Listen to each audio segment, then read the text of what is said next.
তো দেশে কোনো ব্যাপার না, আমি কথাগুলো বলতেছি দেশের জন্য। অনেকে বলে এটাকে সোনার বাংলা, আরে এটা সোনার বাংলায়। বাংলাদেশ তো হয়েছে 52 বছর যাব, এটা হাজার হাজার বছর যাব সোনার বাংলা। ভাগ হয়েছে কয়বার, এটা তো বাড়িতে যে ভাগ হয়, বাইয়ে বাইয়ে ভাগ হয়, এই কারণে দাদার নাম কয় না কেউ, দাদার নামটা বাদ দিয়ে দেয় না, আমরা তো ভাগ হয়ে গেছি, দাদার নাম কখন যেত না। কি এগুলা কে কয়? মূর্খের দল। পশ্চিম বাংলা পূর্ব বাংলার তো এক বাংলা ছিল, এটা ভাগ হয়ে গেছে। এমনকি বাংলা বিহার উড়িষ্যা এটাই বাংলা ছিল। উড়িষ্যা, বাংলা বিহার উড়িষ্যা এটা টোটাল বাংলা ছিল।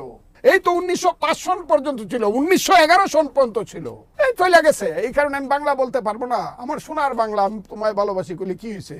এটা বাংলা না, এটা তো বাংলাদেশ। আরে তুই জানো বাংলা থেকে বাংলাদেশ কেমনে হয়েছে? এই তোর বাড়ি করি। কাজে আমি মনে করি যে এইসব ওই যে অপ্রয়োজনীয় প্রশ্ন, ওই জাতীয় সঙ্গীত বদলাইতে হইব, পতাকাটা বদলায় ফেলতে হইব, ওই সংবিধানটা হ্যাঁ সংবিধানটা হ্যাঁ, কিন্তু ফাউন্ডেশনটা রাখতে হবে। এক নম্বর হইল বিএনপি একটা রাজনৈতিক দল, এটা কমিউনিস্ট